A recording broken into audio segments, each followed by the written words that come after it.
People love him already. He's got the Rhode Island twang. The long pass to Moore and a pin block from Martin. Tune in to Cam's Corner. He's going to make it here. Draws the foul for another Rhode Island and one. Podcast. Got his own podcast. It's good off the backboard and in. On a break.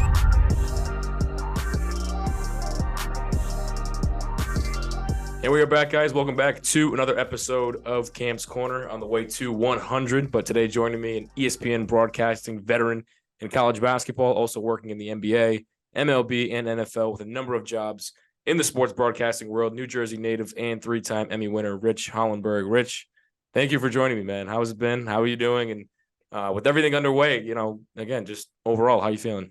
It's a great time of year for me. Just got off a stretch of time where, unfortunately, I wasn't too busy because that means, unfortunately, the Rays didn't progress as far in the playoffs as we had all hoped down here in Tampa Bay. But that allowed me to hit the reset button, spend some time with the family, work on some side projects that I'm really passionate about. And now basketball season's upon us. I'm already 6 games in and heading to Stillwater tomorrow for a Big East Big 12 battle between Oklahoma State and Creighton. That's great. I got PC and URI on Saturday, so that'll be fun. Everything's in full gear. It's always great once college basketball starts up. But I start every show almost the same way, whether it's a player, a coach, broadcaster. Very curious just to know, the background of everything. I'm an aspiring broadcaster as well. At a young age, you mentioned, I saw that you went to Syracuse. Mm-hmm. Realized that you started this and sparked this passion at the age of 13. So just kind of talk about that and how that really started for you at such a young age. Yeah, Cam, my story in some ways isn't that different probably from a lot of sportscasters or aspiring sportscasters like yourself. But in a lot of ways it is. I mean, we all run our own race. We all have our own unique path to get to wherever we want to get to. And I jokingly say I wasn't born with a silver spoon in my mouth, but I might have been born with a microphone in my hand. As early as 7 years old for Hanukkah, I remember my parents getting my sister and me matching sets of microphones that we could sing into. Then a few years later, I was emceeing family events in front of big family crowds. And that led to when I was about 13 years old, like you said, I was going to a summer camp in the Poconos area in Pennsylvania, and my head counselor of that sports camp was directly connected to the Syracuse basketball program. So right down the road from our camp was a very famous basketball camp called 5 Star Basketball Camp. And we used to go back and forth. We'd shuttle over there, watch some of the high school stars that were there, and some of the college stars would come back and be counselors. And then Gary, who was our head counselor, would bring some of the Syracuse guys back to our camp to run clinics. I fell in love with Syracuse then. I found out that some of my sportscasting heroes, Bob Costas, Dick Stockton, Marv Albert, the list goes on, Len Berman, they all went to Syracuse. So it was in my DNA in some way, and I didn't even know it. But at that point, as a 13-year-old, I said, not only am I going to be a sportscaster, but I am going to Syracuse to be a sportscaster. It was dyed in the wool at that point, and luckily here I am able to talk about it all these years later. Yeah, it's amazing. I was actually just going to ask you, in high school, how did you decide on Syracuse those early years? But, I mean, you kind of answered the question right there. I mean, from that moment on, from you were 13, you already knew what you wanted to do. It was already set in stone. But, again, having that vision in high school, getting accepted into Syracuse, just talk about those programs, early on, because someone like me, obviously trying to get into as many programs as possible, the connections, all that stuff we'll get into that a lot of people ask me is just like, how do I make the connections that I make and everything like that. I'm sure, obviously, you went through the same exact things, but just, again, those early programs in Syracuse where you started to shine and, kind of find your voice as a broadcaster. Well, again, Cam, one of the things that Syracuse is famous for, other than the Newhouse School, which is where you go if you are a broadcasting major, things have changed in the 30 years since I've been there. Now there's a dedicated sports media program. You can major in sports journalism. I majored in broadcast journalism. And one of the things that I am eternally grateful for are the journalistic skills that I learned in my first couple of years there. They didn't let you in front of a camera or holding a microphone until your junior year at Syracuse. You had to learn all the behind the scenes stuff. And maybe even more importantly, you had to learn how to be a journalist before you could learn how to be a broadcast journalist. So I've had to fall back on those tools in my tool belt a number of times. The one time more than any that really stands out is when I was still working at NFL Network as a correspondent and ended up quite accidentally covering the Aaron Hernandez case, which we all know about that at this point, 10 years down the road. But that was not a sports story. It was about an athlete, but it had nothing to do with sports and everything to do with hard news. And luckily, I had those tools and those skills that I learned from the Newhouse School at Syracuse to kind of bolster me in an area where I was otherwise a fish out of water. I was a reporter for NFL Network. I was doing play-by-play, what have you, but I was not in the news business anymore. So those classes are things that, at the time I was probably like, just get me through them so I could get on TV. And now I look back and really, really value those highly.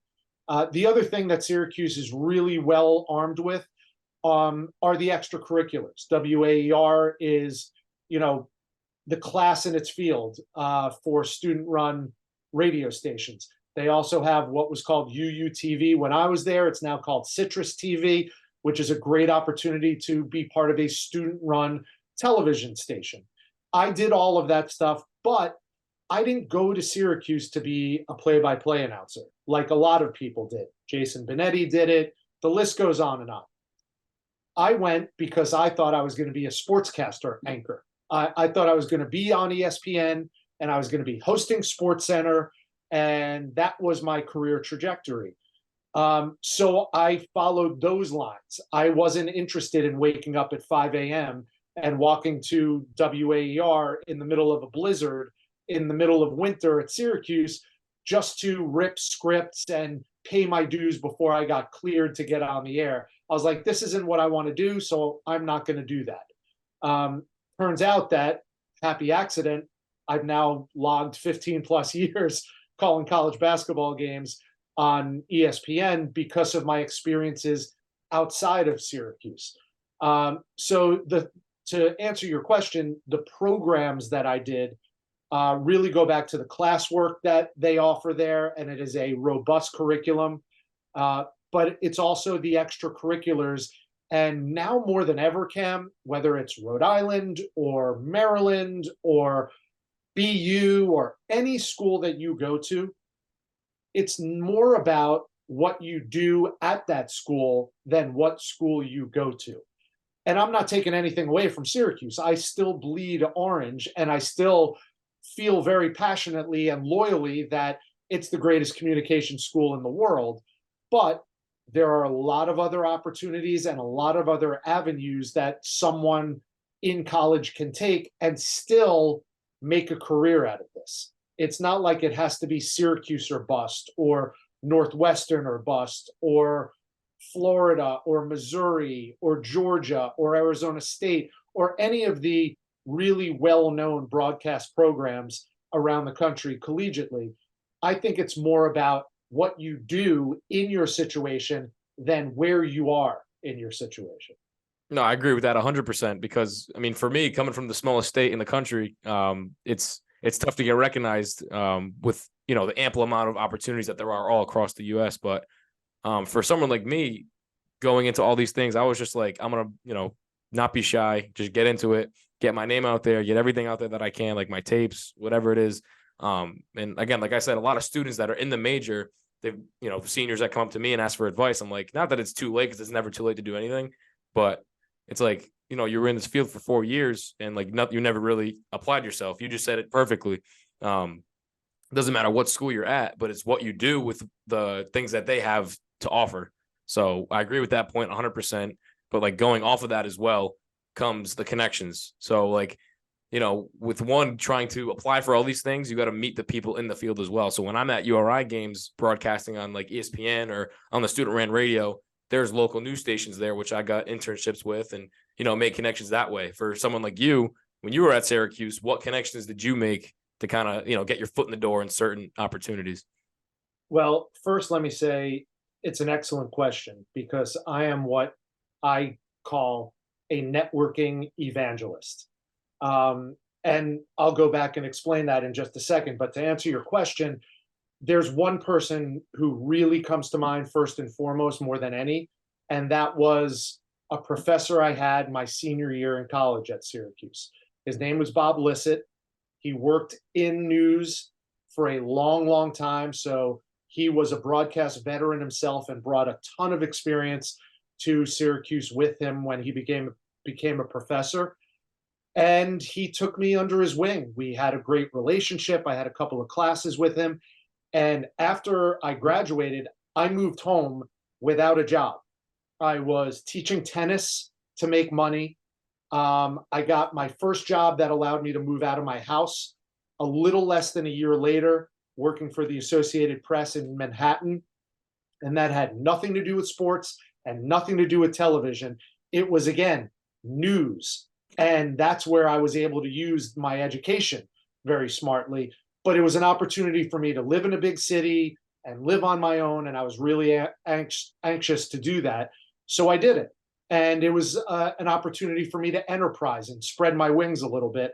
And something that I run a sportscasting coaching business on the side, which I know you're aware of. It's called Break In and Break Through. And one of the tenets of what I say to all my students is just say yes, right? There is no job that's too small.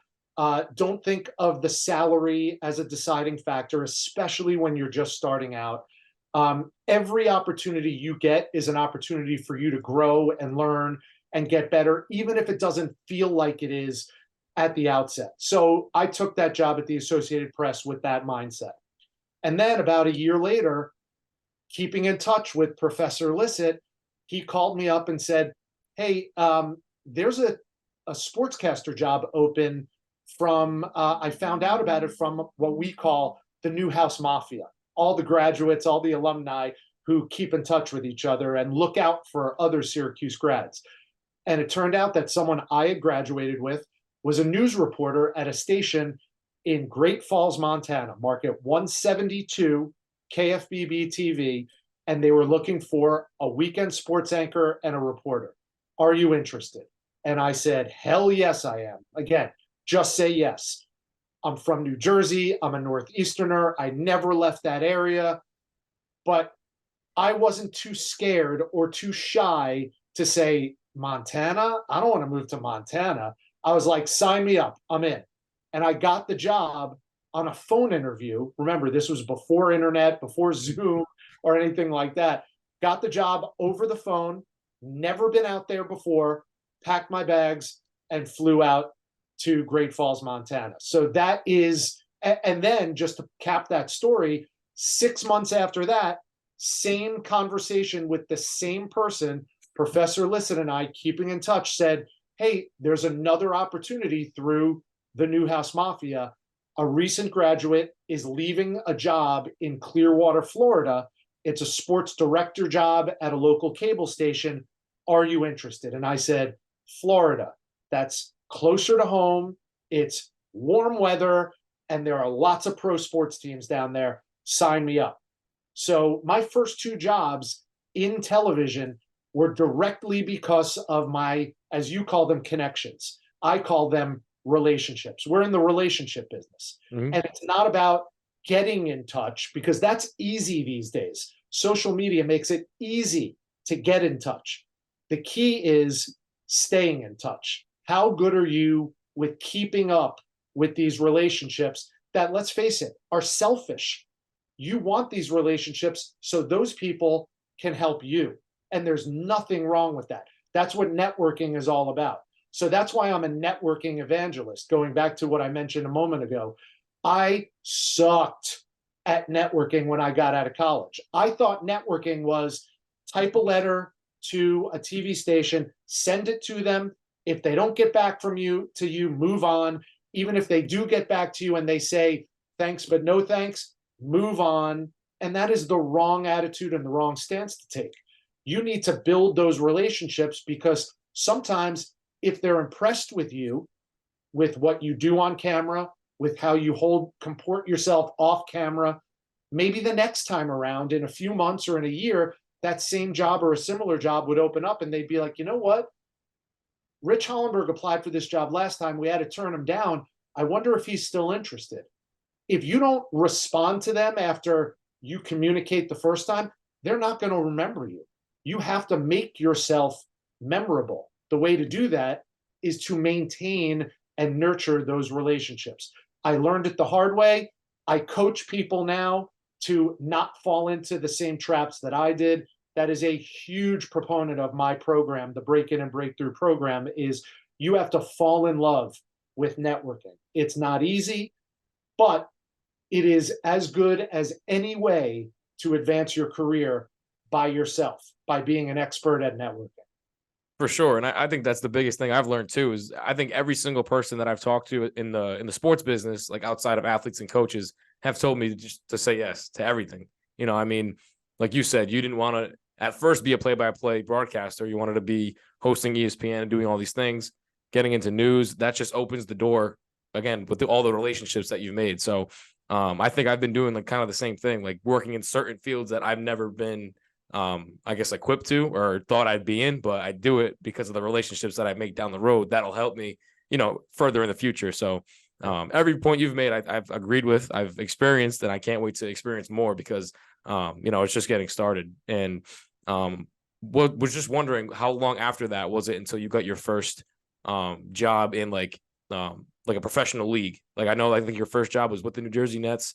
Again, a dream come true for a college student to work for a professional league. So I guess one, what was that feeling like? And two, how long was it from that point of working like non-sports related jobs? Well, I actually skipped over that part. So I'm glad you brought that up, Cam, and good on you for doing your research and your homework. That was something I was doing while I was living at home. So when I graduated, the first job that I got that had anything to do with media is from the now defunct company that was called Sportsphone. And you can write a book about Sportsphone because it was located in Elmont, New York, which is out on the island. And all it was a company that catered to gamblers, right? Nowadays, even ESPN is in the gambling business, right? ESPN Bet just launched. DraftKings is all over the place. We all know that story now. 30 years ago, it was not like that at all. So for people who like to gamble on sports, Sportsphone existed. It was the commercials on TV. I still remember the jingle. For all your sports news instantly, dial 976-1313. And it obviously cost whatever it was, 99 cents a minute and 99 cents for every additional minute, whatever it was.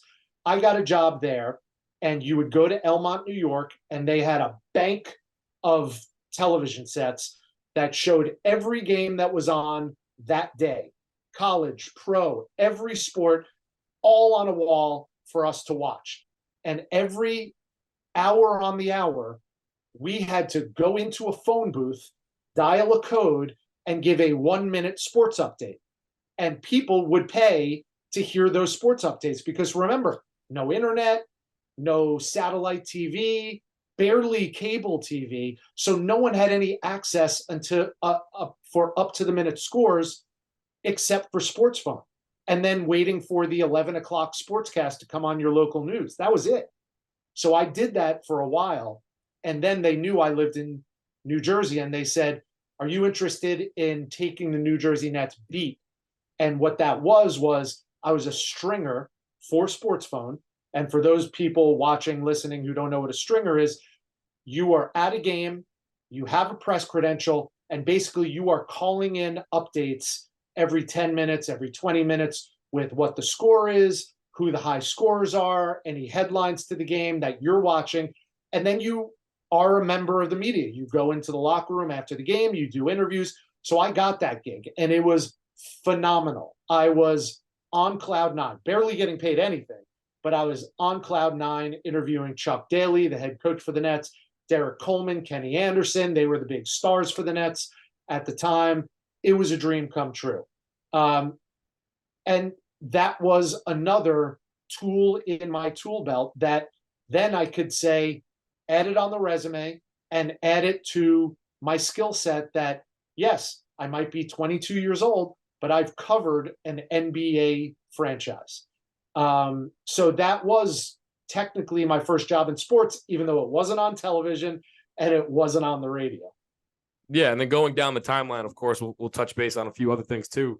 One of your biggest opportunities, of course, back in 2009, looking at everything, reporter and a correspondent for the NFL, which you did for a while as well. And just like from job to job, like my biggest interest and wonder and question for you is like the mindset going from job to job, you know, the process behind what your mindset is like. Okay, I have this, like you said, I have this on my resume now. How can I make that better? How can I get to that next step, like year after year, or you know, however long time period it is? Like, what was your mindset like at that time?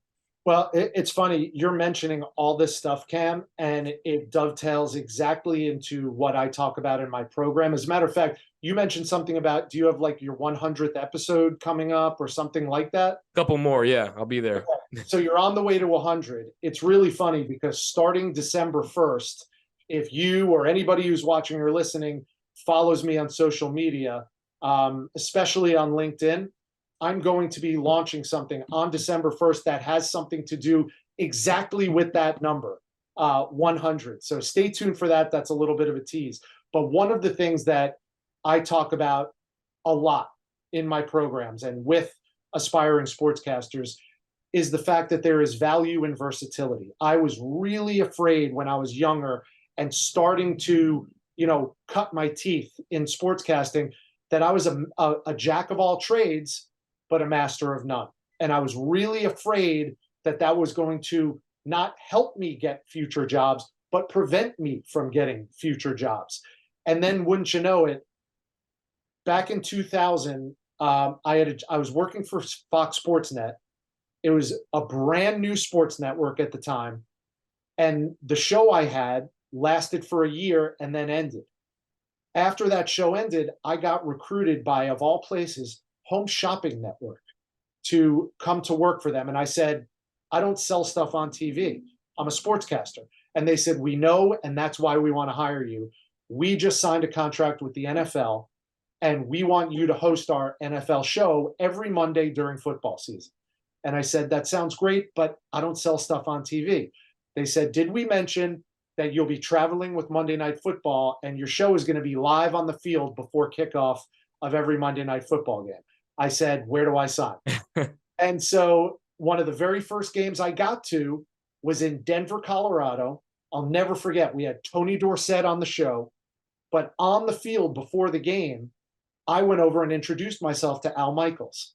And one of the questions I asked Al was similar to the question you're asking me right now, Cam. I said to him, I'm working for Home Shopping Network. I'm here, I'm with you, but I'm working for HSN. Did I make a mistake? I really want to do what you do. I want to get to that mountaintop. Did I make a mistake? And he said, Rich, 5 years ago, 10 years ago, I would have told you you're crazy. It's career suicide to go to work for a network that doesn't focus on sports.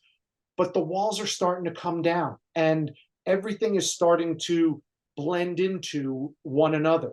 And instead of being in separate silos, they're getting kind of mixed. Cam, that was 20 plus years ago. How prescient is Al Michaels to tell me that 20 plus years ago, when now everything is completely blurred? The lines have completely blurred. There's streaming services, there's gambling on television.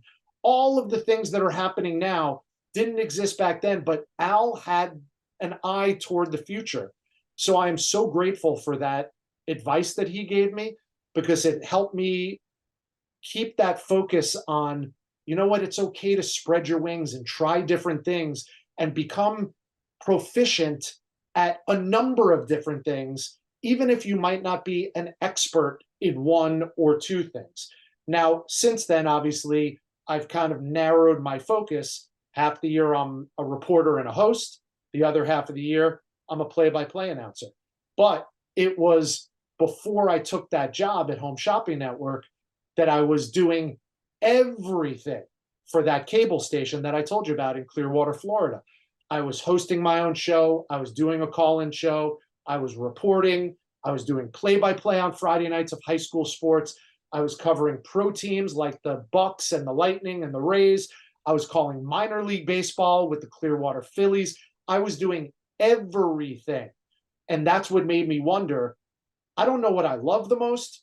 I don't even know what I'm the best at, but I know I want to do something like this. And that all led eventually to me getting my first crack at ESPN. And my very first crack at ESPN, other than I was doing some freelance jobs with them for like X Games kind of stuff, like not stick and ball sports, not the traditional sports. But my first break came in about 2008 when I got a call to do 2 college basketball games. That's it. They needed someone to fill in, like an emergency. And it was for a tournament in Orlando. The guy I knew I lived close by. So I said yes. Again, just say yes. And when I got there, I called those 2 games. I did a good enough job. They gave me 5 more games after that. And that was it. I couldn't make a living doing just 7 basketball games. So I made the decision to go to Charlotte, which is where my coordinating producer worked and lived. And I lied to him. And I said, I'm going to be in Charlotte on business. Let's grab coffee. And he said, great. The night before, he called me up. He goes, I don't know what you were planning on wearing while you're up here, but make sure you bring a suit. And I said, why? And he said, because Gary Williams, the Maryland head coach, just announced he's retiring. And we want to do a 1-hour special, and we don't have a host. This is when ESPNU was just starting. So I flew up there the very next day, hosted a 1-hour special for ESPNU, sight unseen. Dick Vitale, Dino Gaudio. I had the very first interview nationally with Gary Williams after he made his announcement. And I met with the bosses for the first time after that, and they said, we didn't know you did this. We thought you were a play-by-play guy. You might be better at anchoring than you are at play-by-play. And that got my foot in the door at ESPN. Again, because I said yes, and because I wanted to meet people in person. Those 2 things, networking, relationship building, and just saying yes, started my career for me at ESPN. Yeah, it's honestly, it's super inspiring because it's just down the line of just, like you said, saying yes, and those opportunities just come with all the hard work, dedication, all the passion, of course, is what sparks all of this. But it really is eye-opening, just telling those stories. It's like I feel like I was in those moments with you when you're describing it. It's pretty cool. And of course, you talk about people like Dick Vitale and all like the legendary sportscasters, and obviously college basketball is what drew me to you and to your work and everything like that, which made me dig deeper into what you do. Talking a little bit more about college basketball, I did want to ask if you have a memorable Dick Vitale story, because he is one of my favorites. I look up to him, but just working alongside him a little bit, do you have one of those memorable moments with him? I'm sure there's a ton, but if you could think of one. Yeah, there are a ton. Probably, honestly, I would have to. There are a couple. I would say the first one was the first time I got to meet him, and I was starstruck. Dick Vitale is the reason I fell in love with college basketball. I wish I still had it. I have every one of his books, but the very first book that he wrote, I had it in paperback. I read it so many times that the pages got frayed and curled and bent. I wish I saved that book because I would have had him sign it. But the first time I got the call to work with Dick, I was covering the Missouri Valley Conference, and it happened to be at a time when Wichita State was really good. So good that ESPN wanted to put Dick on one of their games. Normally, a play-by-play announcer of my level would have gotten bumped off that game. But my boss, God bless him, saw something in me and said, we're not going to bump Rich. We're going to leave him on the game, and Dick's going to go to Wichita, and they're going to call the game together. So that was the first time I got to meet Dick Vitale. And it wasn't so much working with him it was like a blur. It was like an out of body experience, but it was hanging out with Dick before the game. Totally different scenario than working with any other analyst. He has to have his own room because otherwise he can't get work done because so many people want a piece of Dick. He's like a rock star everywhere he goes. So he has his own room at every gym he goes to call a game. So I got to hang out in Dick's room at Coke Arena in Wichita. And then the game ends, and we had talked obviously a bunch, and turns out Dick lives 45 minutes from where I lived in St. Petersburg. The game ends. He said, "When are you flying home?" I said, "Well, I'm staying over tonight. The game, it's too late to fly out now. I'm going to fly home tomorrow." He goes, "Forget it. Fly home with me." I go, "Fly home with you?" He goes, "I've got a jet. You'll come with me. We'll land. You'll get a car service back home. Don't worry about it." And so my very first meeting with Dick Vitale, I got to fly on Dick Vitale's jet back home to Florida from Wichita. The only other story I could think of off the top of my head really is more personal stuff. Dick's a big Tampa Bay Rays fan, so I see him a lot during baseball season, and I love visiting with him and spending time with him. I go to the Dick Vitale Gala every year. It's always a treat. And believe me, as legendary as he is as for college basketball, his legacy is going to be as a warrior fighting to defeat pediatric cancer. He is an absolute phenomenon at his age, doing what he does all the time. God bless him. There's no one like him doing that. And we became close enough that my youngest son, who's now a freshman in high school, but he was in, I want to say, 4th grade at the time, and he had to do a school fundraiser project. So I said, "Brian, why don't you choose the V Foundation and you could do jump shots for Jimmy?" And so he did that fundraiser. And one of the biggest things that helped him raise money was, as a family, we went out with Dick and Lorraine Vitale to dinner, and my son Brian got to interview him. And it was phenomenal. Something I'll never forget, something my family will never forget. And Dick's like family to me now. We exchange Christmas cards, and I get cookies every year in the mail from him and Lorraine.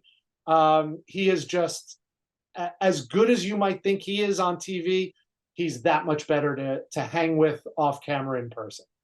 Yeah, and that's why you do it. It goes beyond basketball. I think that's amazing. And going off of like memorable moments, like I'm sure there's a ton that you've had on the call. And again, with all the ample amount of opportunities you've had with the NFL and the MLB, I did want to know though, again, like you kind of tackle all these things at once sometimes, and it can get, one, stressful, and two, like overwhelming. Just how do you tackle all of that at once with all the opportunities and all the responsibilities that you have to tackle in the course of a year?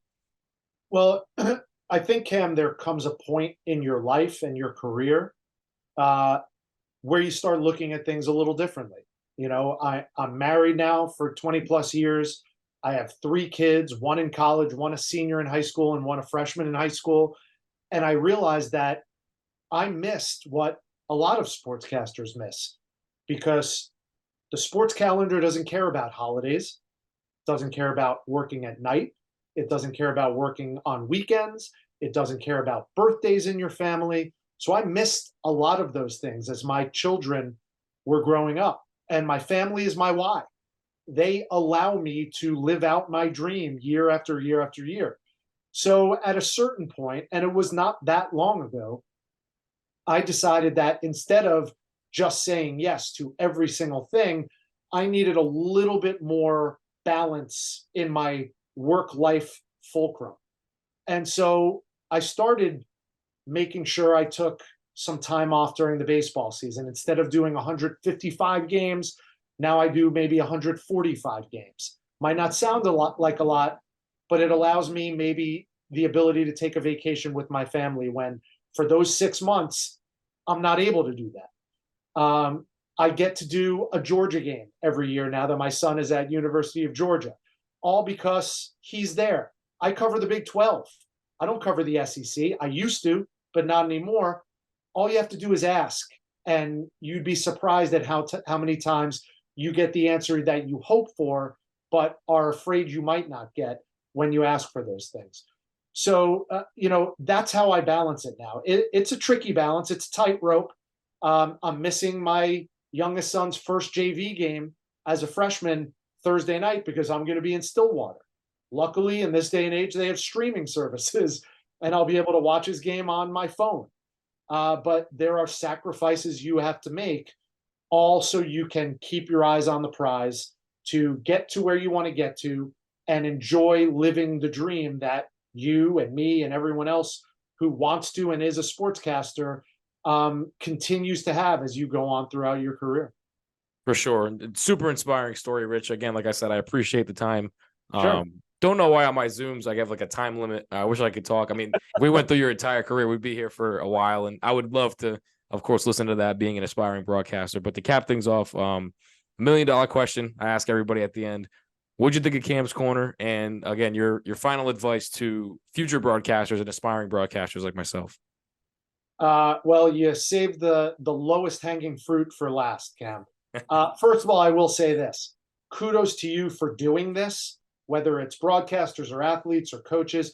You are living the example that I think all aspiring sportscasters need to follow. You are getting out there and you are doing it. You're getting reps, whether it's on a podcast or at a radio station or at a TV station. You have the cans on, you have the microphone in front of you, and you are doing it, my friend. So kudos to you for that. Love this. Happy to come back anytime. The second thing is the best advice I would give, and this might sound, self-serving, but check out my website, richhollenberg.com. I designed my program 2 years ago to give back to the next generation, just like people, the generation before me, gave to me. And what I found, and it's really humbling and also really inspiring to learn, everyone is happy to help, but you just have to ask for that help. You can't expect people to knock on your door and say, hey, Cam, can I help you find a job? Or, hey, pal, let's look over your demo reel so I could help you make it better so you could get that next job, or anything like that. You have to ask for help. And no one does it by himself or herself. I think we are a community of sportscasters. And I've created that community with my Break-In and Breakthrough program. We have over 100 alumni already. The next cohort starts January 7th, and all the details are on my website. And what I say on my website at richhollenberg.com is, you have the talent, now what? Right? There's Right. So many people who are talented, who could do what you and I do, but they don't know how to put those talents to use. I show you how to do that. And I show you all the pitfalls to avoid too, because I suffered through those. That doesn't mean the next generation has to suffer through those. So it's a growing community. It's getting better all the time. And it's just like Dickie V's legacy is raising funds for pediatric cancer. My legacy is not going to be my college basketball calls for ESPN or my shows that I do for the Tampa Bay Rays. This is my legacy. The Break-In and Breakthrough program is my legacy. We're 2 years in and we are just getting started. So I invite anybody who's listening to this who is an aspiring sportscaster to at least check it out, and at very least reach out to me on social media. I'll definitely check it out for sure. Everyone listening, go check into that for sure. If you want to be an aspiring broadcaster like myself, and of course, like Rich, he's already been doing it, I mean, for a number of years now. And again, so just super appreciative that you can join me. Just keep tuning into Cam's Corner. We'll see you guys in the next episode. Rich, one more time, thank you very much for joining me. Salute, Cam. Thanks. On a break.